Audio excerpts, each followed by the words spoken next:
자, 요 네 사람 다시 한번 볼게요. 자, 리카도 차익지대설, 마르크스의 절대지대설, 티넨의 위치지대설, 알론소의 입찰지대설, 이런 것들은 뭐 해마다 시험 문제 꼭 나오는 것들이죠. 그래서 전체적으로 봤을 때 리카도하고 마르크스는 조금 이론이 상반된 이론이다. 상반된 이론이라기보다는 제일 처음에 나왔던 이론을 갖다 수정했다 보시면 돼요. 한 50년 정도 동안에. 그래서 보면 다 이제 반대죠. 비옥도의 차이면서도 하나는 토지 소유 자체를 지대로 보고, 수학청의 법칙, 그 다음에 사회의 원칙이 있어야 되고, 한계지에서 지대 발생 안 하는데 여기는 한계지 지대 발생. 고가가 지대를 결정하면 지대가 고가를 결정하고, 지대는 잉여 불로소득이라면 여기는 생산비 비용으로 다뤄지고 있습니다. 이 정도 하셔도 여러분들 문제 다 풀어집니다. 집에 가서 복습하실 때는 거기에 기출 문제 돼 있죠. 기출. 중간중간에 보니까 기출 돼 있죠. 기출해갖고 문제 돼 있죠. 이런 것들은 기출됐던 이미 나왔던 문제들이에요. 지문들. 이걸 통해서 여러분들이 복습하시면 됩니다. 이런 거.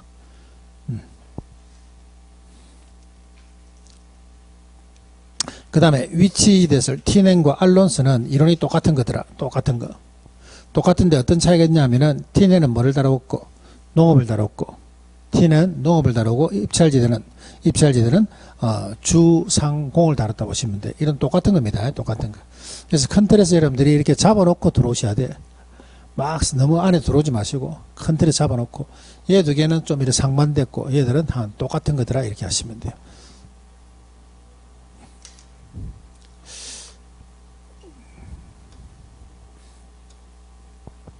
자, 그 다음 한번 넘겨볼게요. 자, 넘기시면 131페이지 보시면은 도시 내부 공간 구조를 했습니다. 도시 내부 공간 구조론. 앞에하고는 어떤 차이입니까 하면은 앞에는 뭘 다뤘고, 토지 임대료를 다뤘다면, 토지 임대료 지대를 다뤘다면 여기는 도시 공간 구조를 다뤘다 보시면 돼. 도시 공간이 어떤 구조를 갖고 있는가 이걸 다뤘다 보시면 됩니다. 3명입니다. 1번 버제스. 1번에 보니까 버제스 동심원 이론. 거기 옆에 보니까 단핵이론. 자, 넘기시면 133페이지 호이트 선형이론. 호이트 선형이론 1939년. 이것도 단핵이론. 자, 그 다음에 넘기셔가지고 세 번째 해리술만이죠. 1945년. 자, 여기 보시면 요거는 다핵입니다. 다핵. 다핵 하나 체크해 놓을까요? 앞에 틀린 것은 이거는 다핵이야.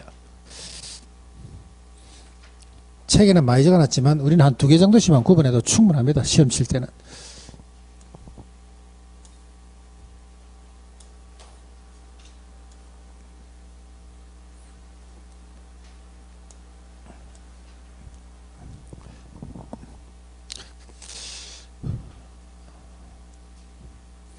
자, 지금부터 다루고 있는 것은 도시공간 구조입니다. 도시의 공간 구조가 어떻게 형성이 되는지.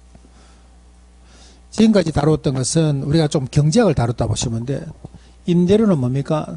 토지 임대료라는 것은 지대, 이거는 돈이죠, 돈. 그래서 앞에서 리카도, 마르크스, 그 다음에 티넨, 알론스 네 사람은 토지용이라는 지대를 통한 뭐를 경제학을 다뤘다면, 얘는 사약이라고 보시면 돼요. 사약. 도시의 어떤 계층 구조가 어떻게 구성이 되어 있는지, 요거는 사약적으로 다뤘다 보시면 돼요. 자, 버제스라는 사람은, 이 사람은 시카고 대학 교수입니다. 시카고 대학 교수예요. 그래서 시카고라는 시 하나를 가지고 도시 공간을 구조를 다뤘다는 데서 약간은 조금 이렇게 단순 이론이라 할 수 있습니다. 자, 여기는 키가 뭐가 있습니까 하면 요거죠. 동심원. 자, 동심원이라는 것은 뭡니까 하면은 여러분들이 어떤 자, 신문지에다가 이래 물방울을 이렇게 떨어뜨리죠. 신문지에다 물방울을 떨어뜨리면 요 신문지에 있는 물방울이 어떻게 퍼집니까 하면 동그랗게 이렇게 퍼지는 거 맞나요? 어떤 식으로? 요런 식으로. 요런 식으로. 그래서 도시공간 구조가 마치 요런 식으로. 도시공간 구조가 마치 동심원 같이 생길 때 저희가 드린 동심원 이론이라고 합니다. 마치 생물이 이렇게 살아가면서 이렇게 뻗쳐가는 그런 모습처럼. 그래서 약간은 이 사람이 생물이 움직이는 생태학적 관점에서 봤다 보시면 돼요. 자, 제일 중앙에 누가 있습니까? 하니까 제일 중앙에 자, 여기 보니까 여기가 중심 업무지구입니다. 11이. 요 두 개는 무슨 이론? 요 두 개는 단핵 이론. 그 다음에 여기 1945년도죠. 여기는 무슨 이론? 다핵 이론. 여기는 1945년도. 1945년도는 뭐 세계적으로나 우리나라 측면에서 봤을 때 역사적인 해죠. 2차 세계대전이 끝나고 우리나라는 35년 일제강점기가 끝나던 시절이죠. 역사적인 시기야. 그리고 나는 여기 볼 때 도시공간 구조가 나는 이거는 교통수단에 따라서 나는 바뀌다 생각합니다. 교통수단에 따라서. 이때는 예를 들어서 노면전차라 그러죠. 이때는 노면전차가 다니던 시절일 것 같고, 이게는 한 기차 정도 다니던 시절. 그 다음에 여기는 자동차. 이런 어떤 교통수단에 따라서 도시공간 구조가 조금 바뀌지 않았나 그렇게 생각해요. 왜 그러냐면은, 자, 여기는 보니까 모여있어. 모여있으니까 이때 당시만 하더라도 교통수단이 많이 발달 안 할 때예요. 그래서 맨 안에 누가 있고 중심지가 있고, 그 다음에 누가 있습니까는 전위지대가 있습니다. 전위지대. 전위지대라는 것은 뭡니까 하면 전위지대, 점위지대, 천위지대, 최저소득계층, 저소득층보다 더 어린 최저소득계층. 아까 우리가 첫 시간에 우리가 거미집 이론 했죠. 개미집하고 거미집 이론. 개미집이라 하면 그냥 알아들으면 됩니다. 거미집 이론 놓은 배경이 무슨 배경이었습니까 하면은 시골에서 농민들이 가사탕진하고 전부 어디로 왔다고? 미국 동부 도시를 갔다가 빈민화시키다 그랬죠. 그 지역인 것 같아. 전위지대 최저소득계층. 예, 미국 동부죠. 시카고라는 것이 미국 동부에 있는 거죠. 그 사람들이 여기 다 모여 있는 것 같아요. 여기 전위지대. 이 안에서 뭐가 발생합니까? 질병, 빈곤, 이런 것들이 제일 많다 보시면 돼요. 그 다음에 누가 붙어 있습니까 하면 저소득층. 그러니까 얘는 얘보다 더 가난한 사람들이에요. 그 다음에 고소득층, 그 다음에 통근자지대. 자, 이런 순서로 해서 도시공간 구조 이론을 설명한 사람이 버저스의 동심원 이론입니다. 동심원 이론. 그러니까 교통수단으로 봤을 때 이렇게 해서 교통수단이 너무 발달되지 않다 보니까 이렇게 해서 밀집적으로 이렇게 붙어 있었던 것 같아. 저소득층이나 고소득층이나 이렇게 붙어 있었던 것 같아. 그래서 여기는 요거 순서 기억해야 됩니다. 순서. 중심 업무지구 12D라고 그러죠. 12D. 그 다음에 전위지대. 그 다음에 저소득층, 고소득층, 통근자 지대. 그래서 중전저고통이라고 그러죠. 중전저고통. 중전, 저 고통스럽습니다. 이라든지 노래를 외우든지 중전저고통, 중전저고통 이렇게 하든지 노래를 외우든지 역사 드라마 쓰듯이 하든지 됐나요? 그리고 이런 것들은 티넨의 이론 갖고 온 겁니다. 티넨의 이론 갖고 오고 생태학적 관점에서 천입 경쟁 천외의 과정으로 설명했다. 침입 경쟁 천외가 여기에 여가현상이라고 보시면 돼요. 여가현상. 식물이 뻗어나가는 여가현상. 자, 체크 두 개 맞게요. 131페이지. 자, 131페이지에 그게 박스 당연히 그거 순서 기억하시고. 자, 넘깁니다.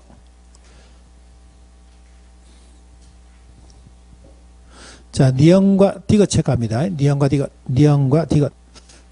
니언에 보니까 티넬의 농업 입지 이론인 고립국론을 도시 내부에 응용한 모양이다. 니언 체크하시고. 디귿. 도시공간 구조를 생태학 관점이죠. 생태학 관점에서 침입경제 처리 과정으로 설명했다. 그 정도. 밑에 비판 이런 거 할 필요 없습니다. 비판할 필요 없어. 자, 그 다음에 세월이 이제 십몇 년 흐르다 보니까, 교통문화가 또 조금 발달했어. 교통문화가 조금 발달하니까, 지금 이제 어떤 현상을 띱니까? 하니까, 여기서는 저소득층하고 고소득층이 이렇게 사이좋게, 저소득층하고 고소득층이 붙어 있죠. 이때는 교통문화가 많이 발달 안 했어. 자, 여기는 이제 교통문화가 좀 발달했어. 그래서 12D 중심 업무지구를 중심으로 해서, 지금부터는 이런 식으로 뻗어나갑니다. 여기가 저소득층, 여기가 고소득층. 앞에서는 막 예를 들어서 이런 식으로 됐다면은 여기서는 일자로 이렇게 축이 됐다 봐야 돼. 그러면 고소득층은 이제 교통문화 조금 발달하니까 저소득층과 이제 같이 있기 싫은 거죠. 그래서 중심 업무지구 이렇게 반대편에 이렇게 입지하는 현상을 보이더라. 그래서 이러한 어떤 호이트의 선형 이론이 나오게 된 배경이 뭡니까 하면 교통망입니다. 교통망. 교통이 조금 발달해서 교통망 일의 확충에 따라서 도시공간 구조가 이렇게 이루어지는 걸 보니까 마치 이 모양이 어떻게 되어 있더라? 부채꼴 모양처럼. 이 모양 어떻게 식으로 부채꼴 모양처럼 선형처럼. 골프 치는 사람들은 웨지 있죠, 웨지. 웨지처럼 생겼다 해서 이걸 우리는 호이트의 선형이론이라고 합니다. 선형이론. 그러면 특징은 우리 호이트의 선형이론에서는 저소득층은 안 다룹니다. 선형이론에서는 고소득층만 다루어. 그래서 교통망이 발달된 이런 지역, 교통망의 어떤 확충지역을 보니까 누가 있더라? 고소득층이 절비에 살고 있더라. 고급주택이 입지에 있더라. 이런 많은 사람이 호이트의 선형이론입니다. 선형이론. 자, 이것도 교과서. 자, 133페이지. 1번. 의. 그 중간에 보니까 교통망 하나 체크합니다. 교통망. 선형이론이 나오게 된 배경은 교통망 확충입니다. 교통망 확충. 자, 그 다음에 이번 내용에서는 우리가 니은만 보시면 돼요. 니은. 고소득층의 주거지는 주요 간선도로 인근이죠. 주요 간선도로 인근에 입지하고, 고소득층의 주거지는 주요 간선도로 인근에 입지하고, 그것까지 마시면 됩니다. 중급이나 학급은 상관없습니다. 고소득층만 챙기시면 돼요. 그 다음 미음의 쭉 맨 뒤에 끝에 보시면 그게 웨지 쐐기형이란 말 있죠. 미음의 쐐기형, 웨지 쐐기형. 웨지, 부채꼴, 선형 똑같은 말입니다. 예, 그렇게. 됐나요? 그래서 우리가 시대가 이렇게 흐르면서 여기는 이렇게 해서 둥글게 동심원처럼 발달했다면 여기는 이제 일자로 이렇게 축으로 이렇게 발달했다 봐야 돼요. 자, 그 다음에 여기 와서는 45년도죠. 예. 세계적으로나 우리나라로나 엄청난 일이 많은 해죠. 엄청난 일이. 자, 여기서는 도시공간 구조가 이렇게 생겨요. 띄엄띄엄. 띄엄띄엄.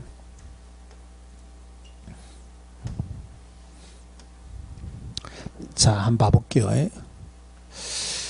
자, 여기가 12D 중심 업무지구입니다. 중심 업무지구. 중심 업무지구 옆에는 항상 저소득층이 있고, 저소득층 옆에는 항상 뭐가 발달되어 있습니까 하면 경공업이 발달되어 있다 봐야 돼. 자, 고소득층은 이렇게 해서 좀 떨어져서 합니다. 이렇게 떨어졌어. 근데 낮에 이제 일어나러 가죠. 낮에 일어나러 가는데 주말에 가기 싫은 거야. 주말에. 그러니까 여기다 뭐 만듭니까? 자기 나름대로 어떤 업무시설, 외부 업무시설, 쇼핑몰을 만들기 시작합니다. 그래서 이런 것들이 하나의 뭡니까? 이런 것들이 하나의 어떤 핵이라 봐야 돼요. 핵이라는 게 뭡니까 하면은 경제 성장을 견인할 수 있는 여러 가지 어떤 시설 등을 이야기합니다. 뭐 백화점도 될 수가 있고, 그 다음에 뭐 어떤 상업 시설도 될 수가 있고, 이런 것들 하나의 핵이라 봐야 돼요. 그래서 45년도가 이제 끝나고 이제 운송수단도 조금 더 발달했겠죠. 이제 기차도 발달하고 이제 자동차도 좀 발달하다 보니까 이렇게 해서 저소득층과 고소득층이 이렇게 멀리 떨어져 살아. 근데 고소득층이 저로 가기 싫은 거지. 일하러 가는 거 말고는 가기 싫은 거야. 그러니까 여기다 뭐 만듭니까? 업무시설을 하나 만들기 시작합니다. 이러한 업무시설 한 개 한 개가 여기에 전부 다 뭡니까? 핵이라 해서 이걸 둘인 다 핵심 이론이라고 그래요. 다 핵심 이론. 여기서 뭐가 나옵니까 하면 부도심이라는 게 나오죠. 부도심. 그래서 우리가 모든 이제 도시가 다 그래. 대구도 마찬가지고 울산도 마찬가지고 부산도 마찬가지요. 옛날에 있었던 어떤 중심지에서부터 이래 떨어져 가지고 계속 이렇게 해서 뭐가 들었습니까? 상업시설이 들어서고 신도시가 들어선다 봐야 돼요. 그런 것들 하나 우리는 핵이라 보시면 됩니다. 이걸 갖다 우리는 다핵이론이라고 그래요. 자, 다핵이론에서는 챙길 거는, 자, 한번 넘겨볼까요? 자, 넘기시면 134페이지입니다. 134페이지. 1번의 의. 도시 성장에서 도시의 핵심은 하나가 아니다. 도시가 성장하게 되면 핵심수가 증가한다는 말이죠. 핵심수가 증가. 그거 하나 체크할까요? 핵심수 증가. 핵심수 증가. 그거 하나만 체크하시면 되고. 그 다음에 여기서는 밑에 보충학생에 보시면은 다 핵심이 생기는 원인 요거 하나 볼게요. 다 핵이 생기는 원인. 다 핵이 생기는 원인에서도 1번, 2번만 봅니다. 1번, 2번. 동종은 모여서 집적 이익을 추구하니까 핵이 생기고, 이종은 흩어져서 분산되어서 비양립성을 띠니까 핵이 생긴다 봐야 돼요. 자, 7번 한번 봅니다.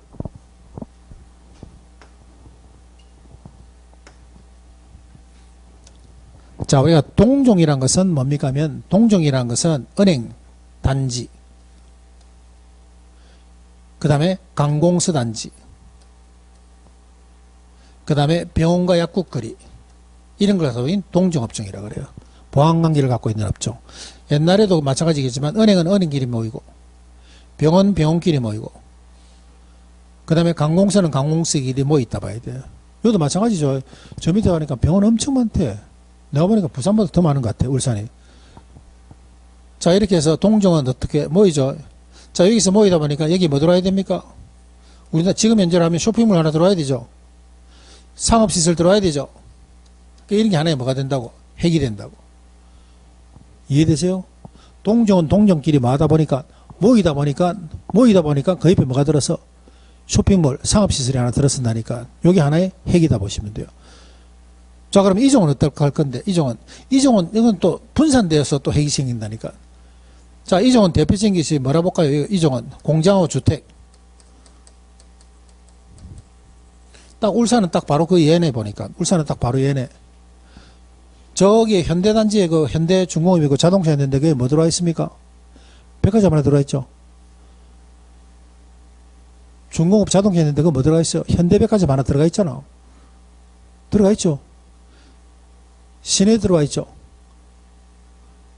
그래서 공장은 공장단지에 뭐가 들어오고 상업시설이 하나 들어오고, 주택은 또 주택단지에 뭐 들어오고 상업시설이 들어오고, 이런 것들이 하나의 뭡니까? 다 핵이 된다 봐야 돼요. 그래서 이러한 어떤 핵이 생기는 원인은 두 가지입니다. 동종은 모여서, 같은 업종은 모여서 뭐 하다 보니까 집적 이익을 추구하다 보니까 핵이 들어서고, 이종, 공장, 주택까지 이런 것들은 어떻게 돼서 분산되다 보니까 각각의 뭐다? 핵이 들어선다 봐야 돼요. 자, 그래서 134페이지 한번 볼까요? 거기에 보충학서에 보시면 다핵심이 생기는 원인 1번. 동종의 활동은 집적 이익을 추구하기 위해서 모입니다. 동종의 활동은 집적 이익을 추구하기 위해서 모이니까 핵이 생기고, 두 번째, 이종이죠. 주택과 공장. 주택은, 이종은 흩어져죠. 분산되다 보니까, 분산돼서 비양립성을 이루니까 핵이 생긴다 봐야 됩니다. 자, 그래서 오늘은, 우리가 9분 배웠습니다. 9명. 경제지대에 나오는 사람은 파레토. 준지대에 나오는 사람은 마샬. 그 다음에 토지 임대료죠. 지대 임대료에 나오는 사람들. 네 사람. 리카도, 마르커스, 티넨, 알론스. 그 다음에 도시공간구조죠. 도시공간구조에 나오는 사람, 버제스, 호이트, 그 다음에 헤리술만. 9분. 다음 주 올 때 이 9분 꼭 데리고 오셔야 돼요. 손에 들고 오시면 안 되고 어디에? 머릿속에 데리고 들어오셔야 됩니다. 됐나요? 자, 오늘 여기까지 할까요? 여기까지 하고, 다음 주에는 요거 남은 거 하고, 다음 주에는 아마 정책론 파트는 얼마 안 돼요. 예, 그래서 다음 주에는 아마 정책론까지 다 마치지 않을까 생각합니다. 결사하지 마세요. 예, 집에 와서 좀 봐주시고. 자, 고생하시고 저는 다음 주 찾아뵙도록 하겠습니다. 수고했습니다.